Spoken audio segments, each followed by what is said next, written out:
सुप्रभात बच्चों। मैं आज मुखलाल संस्कृत उपशास्त्री महाविद्यालय बंधु छपरा भोजपुर से ऑनलाइन क्लास के माध्यम से आप सबों को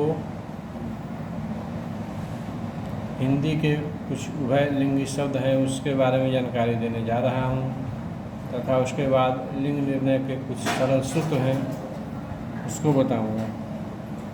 तो हिंदी के उभयलिंगी शब्द जो है उसके बारे में है क्या कि हिंदी के कुछ ऐसे अनेकार्थी शब्द प्रचलित हैं जो एक अर्थ में पुल्लिंग और दूसरे अर्थ में स्त्रीलिंग होते हैं। ऐसे शब्द जो है हिंदी के कुछ ऐसा अनेकार्थी शब्द प्रचलित है जो एक अर्थ में पुल्लिंग और दूसरे अर्थ में स्त्रीलिंग होते हैं। ऐसे शब्द को हम लोग क्या कहते हैं? उभयलिंगी शब्द कहते हैं। उसका उदाहरण कुछ है जो आप लोग देखिए। उदाहरण क्या है? हाँ, तो शब्द है कल, क और ल, कल। कल का हिंदी पुल्लिंग में देखिए अर्थ होगा कल मतलब आगामी दिन, अगला दिन, आने वाला दिन। वाक्य बनाइए, तुम्हारा कल कब आएगा। और यही कल का हिंदी स्त्रीलिंग में होगा अर्थ कुछ चैन या आराम। तो वाक्य इसका बनाइए कि रोगी को अभी कल पड़ी है, माने अभी चैन पड़ा है। इसी प्रकार शब्द है टीका, ट दीर्घिकार टी क आकार का टीका। यह हिंदी पुल्लिंग में इसका अर्थ होगा टीका मतलब तिलक या भेंट भी होता है। इसका मतलब वाक्य होगा कि कल टीका लगेगा। और इसका संस्कृत में स्त्रीलिंग शब्द जो है उसमें अर्थ होगा टीका मतलब टिप्पणी, अर्थ। इसका वाक्य होगा कि आपकी टीका अच्छी है, यही स्त्रीलिंग हो जाएगा। इसी प्रकार पीठ जो है संस्कृत पुल्लिंग में होगा इसका अर्थ पीढ़ा या स्थान। इसका वाक्य अगर बनाना होगा तो हम लोग बनाएंगे कि यह विद्या का पीठ है, मतलब विद्या का स्थान है, यह पुल्लिंग होगा। और यही पीठ जब हिंदी स्त्रीलिंग में का अर्थ हम लोग हिंदी में स्त्रीलिंग में अर्थ निकालेंगे तो इसका अर्थ होगा पीठ मतलब पृष्ठभाग। इससे वाक्य बनाएंगे तो होगा कि हमारी पीठ में दर्द है, मतलब हमारा पृष्ठभाग जो है उसमें दर्द है। इसी प्रकार वाक्य शब्द है कोटि का पुल्लिंग होगा अर्थ पुल्लिंग में करोड़। मेरा 4 कोटि लग चुका है, माने 4 करोड़ लग चुका है। यही कोटि स्त्रीलिंग हो जाएगा। इसका अर्थ श्रेणी, मनुष्य की अनेक कोटियाँ हैं, मतलब अनेक श्रेणियाँ हैं। इसी प्रकार यति जो है यति का पुल्लिंग होगा सन्यासी, पुल्लिंग में अर्थ। तो वाक्य बनेगा कि कुंभ के मेले में यतियों की भीड़ है, मतलब सन्यासियों की भीड़ है। यही स्त्रीलिंग में इसका अर्थ हो जाएगा विराम। यहाँ यति लगनी चाहिए, मतलब विराम लगना चाहिए, छंद का ठहराव है। इसी प्रकार विधि का पुल्लिंग होगा अर्थ ब्रह्मा। विधि अवश्य न्याय करेगा, मतलब ब्रह्मा अवश्य न्याय करेगा।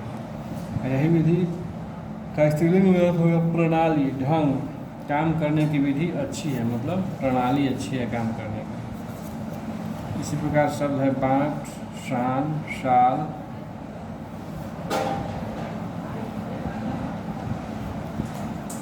शाल तलब श आकार सा और शाल का हिंदी संस्कृत पुल्लिंग में हो जाएगा अर्थ इसका वृक्ष विशेष, वो खास प्रकार का वृक्ष है तो साल, जिसको हम लोग साल कहते हैं।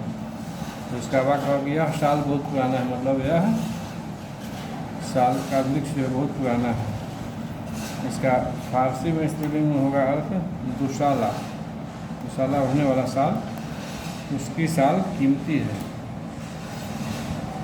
तो यह था कुछ उभयलिंगी शब्द जिसका अनेकार्थ शब्द प्रचलित है, जिसका एक शब्द में पुल्लिंग है और दूसरे शब्द में स्त्रीलिंग है। ऐसे शब्द को हम लोग उभयलिंगी शब्द कहते हैं। इसका उदाहरण भी हम लोग देख लिए। अब हम लोग यह लिंग निर्णय के कुछ सरल सूत्र पढ़ेंगे। तो अप्राणीवाचक संज्ञाओं के लिंग भेद में हिंदी के सामान्य जो पाठक हैं उनको पढ़ने में कठिनाई होती है। हिंदी के जो व्याकरणों जो है लोग पूर्व में के व्याकरण लिखने वाले हिंदी के व्याकरणों ने अब तक जो भी नियम बताए हैं वह काफ़ी उलझन पैदा करता है। लोगों के अनुसार लिंग भेद के लगभग 40 नियम बताए गए हैं। इनसे लिंग की कठिनाई दूर नहीं होती है। नियमों के अपवाद कभी कभी वो लोग जो उदाहरण दिए हैं उससे कहीं अधिक है। हम लोगों को कुछ ऐसे सरल सूत्र की आवश्यकता है जो तत्सम तद्भव देशज और विदेशज सभी प्रकार की संज्ञाओं पर समान रूप से लागू हो सके। यहाँ कुछ हम लोग कुछ सूत्र का बारे में पढ़ेंगे और प्रयोग कर देखेंगे कि यह सूत्र कहाँ तक उपयोगी और अति है, वैज्ञानिक है। तो हिंदी ने संज्ञाओं के लिंग भेद में संस्कृत की लिंग व्यवस्था का काफ़ी हद तक अनुसरण किया है। करीब करीब हिंदी तद्भवों पर संस्कृत के तत्सम का तो एकदम सीधा प्रभाव है। तत्सम यदि पुल्लिंग अथवा नपुंसक है तो उसका तद्भव भी पुल्लिंग ही होगा। इस प्रकार संस्कृत का जो ज्ञान रखने वाला व्यक्ति है उसको हिंदी तद्भव के लिंग निर्णय में बहुत ज़्यादा कठिनाई नहीं होगी। उसका सूत्र है कि तद्भव चाहे अकारांत हो या आकारांत, उनके तत्सम यदि अकारांत हैं तो ऐसे शब्द पुल्लिंग ही होंगे। जैसे तद्भव पुल्लिंग में कौन है अकारांत में? आम, जिसका तत्सम पुल्लिंग हो जाएगा अकारांत में आम्र। इसी प्रकार हाथ तद्भव तो हस्त हो जाएगा तत्सम। अकारांत है, अकारांत तद्भव है कान, तो अकारांत तत्सम हो जाएगा कर्ण। अकारांत तद्भव है दूध, तो इसका अकारांत तत्सम का हो जाएगा दूध। इसी प्रकार काष्ठ का काष्ठ। अब आकारांत देखिए, आकारांत तद्भव पुल्लिंग कंधा है तो आकारांत तत्सम पुल्लिंग हो जाएगा स्कंध। इसी प्रकार आकारांत कोठा तद्भव यदि कोठा है तो आकारांत तत्सम हो जाएगा कोष्ठ। इसी प्रकार पारा का पारद, कुआं का कुइया का पिंजर, करेला का कारवेल। अब इसका आगे है कि नियम है, तो सूत्र है अगला सूत्र कि तद्भव यदि अकारांत हो और उसके तत्सम आकारांत हो तो ऐसे शब्द स्त्रीलिंग होंगे। दूसरे शब्दों में यही कहेंगे कि तत्सम यदि स्त्रीलिंग है तो उनके विकृत रूप तद्भव भी स्त्रीलिंग ही होंगे। जैसे आकारांत में तत्सम स्त्रीलिंग अगर संध्या है तो आकारांत में तद्भव स्त्रीलिंग सांझ होगा। इसी प्रकार नासिका का नाक होगा। इसी प्रकार आकारांत तत्सम यदि भिक्षा है तो आकारांत तद्भव भी होगा। अब इसी में आगे आकारांत तत्सम अगर शया है तो तद्भव स्त्रीलिंग, आकारांत तत्सम स्त्रीलिंग अगर शया है तो आकारांत तद्भव स्त्रीलिंग शेज होगा। आकारांत तत्सम यदि शीला है तो तद्भव शील होगा। इसी प्रकार आगे आकारांत तत्सम यदि जिह्वा है तो तद्भव जीव होगा। अब अगला सूत्र है कि यदि तत्सम और तद्भव दोनों अकारांत हैं तो दोनों पुल्लिंग होंगे। जैसे तत्सम पुल्लिंग में ओष्ठ है तो तद्भव पुल्लिंग भी ओठ होगा। तत्सम पुल्लिंग में कर्पूर है तो तद्भव पुल्लिंग में कपूर होगा। इसी प्रकार आम्र का आम होगा, नीम का नीम होगा, प्रस्तर का पत्थर होगा, पक्ष का पंख होगा, वाष्प का भाप होगा, मयूर का मोर होगा, इत्यादि बहुत शब्द है इसमें। अगला सूत्र है कि तत्सम उकारांत और उकारांत शब्द पुल्लिंग होते हैं। जैसे तत्सम उकारांत, दीर्घ ऊ से उकारांत, और ह्रस्व ऊ से उकारांत सब जो है वह पुल्लिंग होता है। जैसे दीर्घ ऊ से उकारांत में प्रसु, भ्रू, और ह्रस्व ऊ से उकारांत में अश्रु, जंतु, राहु, केतु, तालु, त्रिशंकु, बंधु, मेरु। इसी तरह दीर्घ ऊ वाला उकारांत और ह्रस्व ऊ वाला उकारांत तद्भव पुल्लिंग होते हैं। जैसे जनेऊ, डाकू, पिल्लू, चुल्लू, घोरू, आशु, गेहूँ। अब इसका अगला सूत्र है कि इस अकारांत अथवा आकारांत संज्ञा का बहुवचन बनाने में कोई विकार नहीं होता, वह पुल्लिंग, और जिस संख्या का बहुवचन बनाने में विकार या होता हो वह स्त्रीलिंग है।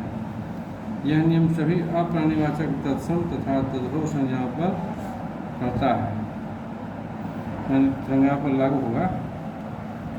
जैसे राम के 4 भवन है, पुल्लिंग है, अविकृत है, तो राम की 4 इमारतें स्त्रीलिंग होगा, ये विकृत है। राम की बातें हुई, स्त्रीलिंग है, विकृत है। राम से वचन सुनते हैं, पुल्लिंग है, अविकृत है। तो यह एक महत्वपूर्ण सूत्र है। इसके परीक्षण से हम सब का लिंग संबंधी समस्या का कठिनाई जो है वह दूर हो सकता है। अब जो है आकारांत संज्ञा, कामना की कामनाएं, इच्छा इच्छाएं, दिशा दिशाएं, वार्ता वार्ताएं, टीका टीकाएं इत्यादि। तो इसका छठा सूत्र है कि आकारांत भाववाचक संज्ञाएं स्त्रीलिंग होती है।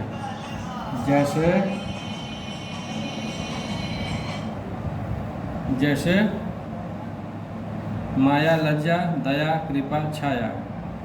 इसी प्रकार अगला सूत्र है कि यदि बहुवचन बनाने पर संज्ञाओं का अंत आ ए हो जाए तो ये संज्ञाएं पुल्लिंग होती है। जैसे ताला, ताले, पहिया, पहिए, कपड़ा के कपड़े, गला, गले, छाता के छाते इत्यादि। इसी प्रकार 8वां सूत्र है कि द्रव्यवाचक संज्ञाएं पुल्लिंग होती है। जैसे दही, मोती, पानी इत्यादि, याद रखिएगा।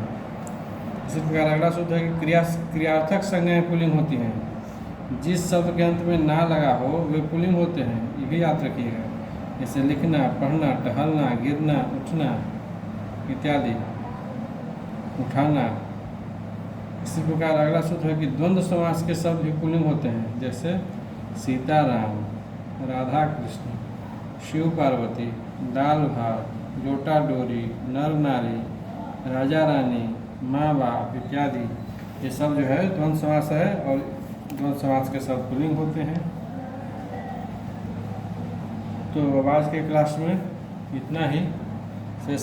शेष अगले क्लास में आप सब लोग को जानकारी दी जाएगी। तब तक के लिए आप सभी बच्चों को शुभ दिन।